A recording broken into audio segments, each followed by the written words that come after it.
Greetings and salutations. My name is Michael Schwahn. I'm the nerd in a snapback, and today we are taking a look at Final Fantasy VII Ever Crisis. Now, when we first saw Ever Crisis, if you've watched some of my reactions, you're like, man, this guy just never really goes over the top with his reactions. It's because I'm trying to be genuine about how I feel and not just yelling and screaming for the sake of making this wild, overreactive YouTube video. I show excitement and express my feelings, but I'm not like, oh my god, melting down with excitement. If you want to see probably one of the most active reactions I've ever had, my initial reaction to Final Fantasy VII Ever Crisis was probably the most active I've ever been, and that's because of what this game is. So Final Fantasy VII Ever Crisis is going to be currently a mobile exclusive retelling of the compilation of Final Fantasy VII, and that is the entirety of the compilation. That's going to be the original game, that's going to be Crisis Core, that's going to be Advent Children, it's going to be Dirge of Cerberus, it's going to be the Final Fantasy VII Remake, but the biggest one, and the reason that I was so excited about it, is because it's going to be one of the only, well, it is going to be essentially the only way to experience the story of Before Crisis, which is the earliest story that exists within the compilation of Final Fantasy VII. It takes place before the main game, before the prequel to the main game, which is Crisis Core. It is the earliest start point for the Final Fantasy VII story, and it was exclusive to Japanese smartphones in like 1999. And it's not available on any phones anymore. It doesn't work on any phones beside a very specific line of phones that existed at the time. And unless you still have one of those phones from 20 years ago that still works and still has the game on it, there's no way to play it.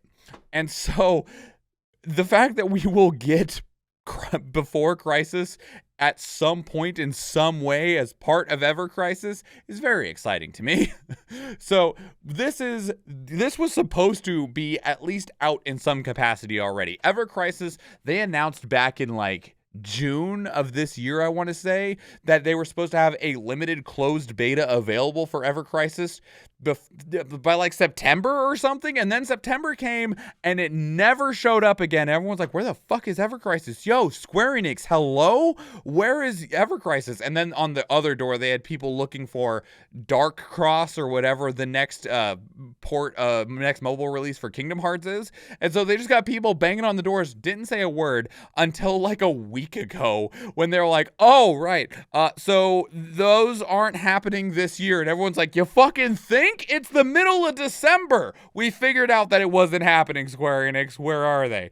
They're like, well, maybe summer 2023. But they did give us a new trailer. So let's go ahead and see what they have in it.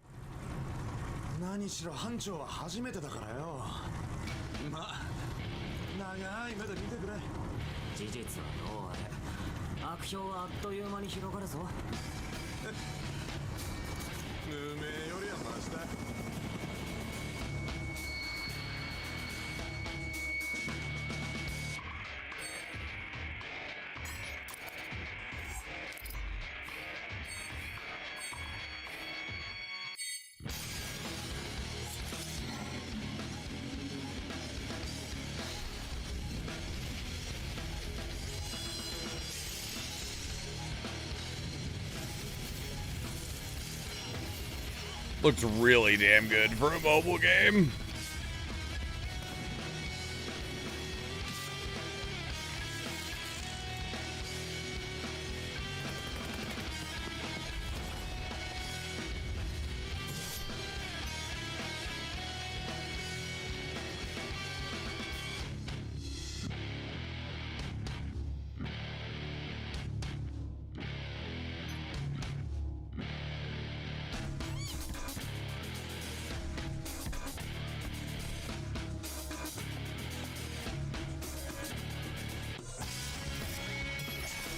Hey, Red.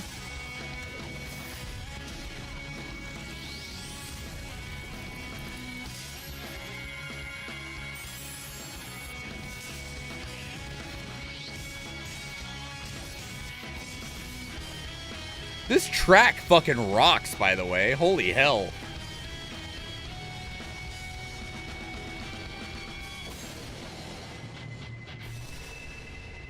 track was so freaking good. Holy shit. Closed beta test, summer 2023. This game is so far away. This game is so far away. If you want to see a little bit more, we do have like some of the initial teaser trailers and stuff that they showed off literally a freaking year ago. Which the thing that obviously caught everyone's attention is for a mobile game, this is what the fights look like. Obviously, while you're moving around the environment, they got these much more like, they're not necessarily chibi, but they're cutesier style models that are moving around these lower scale maps than what we'd see in a full remake or anything like that. And that's perfectly fine, right?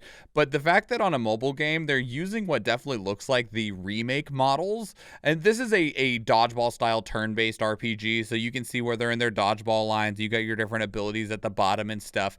But the fact that these are loaded into a mobile game and look this good is one of the things that was so eye-catching about it. And this was the screen that made me lose my shit, because it's got Final Fantasy VII, Advent Children, before Crisis, Crisis Core, and Dirge of Cerberus. And I do believe that they said that there was even more that was going to be added onto this later, because they do want Ever Crisis to essentially be a cumulative and pseudo-definitive experience to be able to like get all of the Final Fantasy VII story in some capacity. We do know that there's going to be a gacha system in it. It is very likely that this dress that we see Aerith in here, we see that same dress actually here, as well as an outfit for Zack. So this dress that Aerith is in, as well as this outfit that Zack is in, these are almost assuredly things that come out of a DLC, not a DLC, a gacha system of some sort. Most of the time with Final Fantasy mobile games, characters are not in the DLC, in the gacha system, the way that you'd see with some anime style games like Fate Grand Order or like the Dawn Memo game. Instead, you're able to always unlock all of the characters, but instead it's things like their weapons or armor or outfits or stuff like that that is instead regulated to the gacha system. That way you can get all of the characters, but if you want a particular weapon, like their ultimate weapons or stuff like that, or different abilities, those come from gacha systems. I'm not a big fan of gacha systems, but I'm going to have to just get the fuck over it so that I can play Ever Crisis, because damn, does this, like, it looks really good. If it's a way to experience the compilation of Final Fantasy VII, including Before Crisis, that is just something that I am just going to have to accept, because that is just the reality of what we have going on here. But that's currently what we have for Final Fantasy VII Ever Crisis. The closed beta test is looking to be maybe summer 2023, but that's going to be closed anyway. I don't know how closed, because like sometimes their closed tests are really locked down with NDAs and sometimes they're semi-open. It just really depends on the release. We did see in these initial, at the start of this, which also this shot here, I swear that this is the same dude. Is this the guy from the freaking Final Fantasy First Soldier trailer? Is that what he's from? Are they going to put the story of Final Fantasy VII, the First Soldier, into... It is. That is totally the guy. Where is a still of him? Is he somewhere in this? Yes, I see it. Yep, these are definitely the same three people.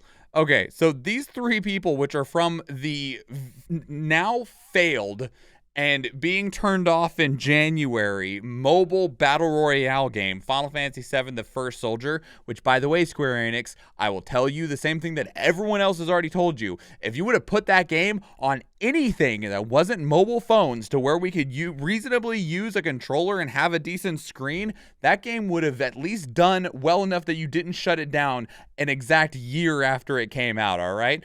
Shooters are not good on mobiles, okay? It just doesn't work. It's not a good place for it. But it does make me wonder that us seeing the First Soldier people because this is the First Soldier Tokyo Game Show trailer, seeing these three in the Ever Crisis trailer makes me think that they're also going to wrap into Ever Crisis the story pieces that they put into Final Fantasy VII The First Soldier into Ever Crisis. So, but there was one other thing in here that I wanted to look at, which was this little menu here. Main, allies, equip, party, draws. There's a draw system, but of course there is. Currently, the only things they show in here is Final Fantasy VII and Final Fantasy VII Crisis Core, a journey of self-discovery surrounding the fate of the planet. In the metropolis of Midgar, towering macro reactors drain the planet's lifeblood to fuel in. It didn't actually get to load the whole thing, did it? And then they select Crisis Core. Men cry not for themselves, but for their comrades. As the war with Wutai nears its end, one soldier instigates an uprising in an attempt, and it ends again.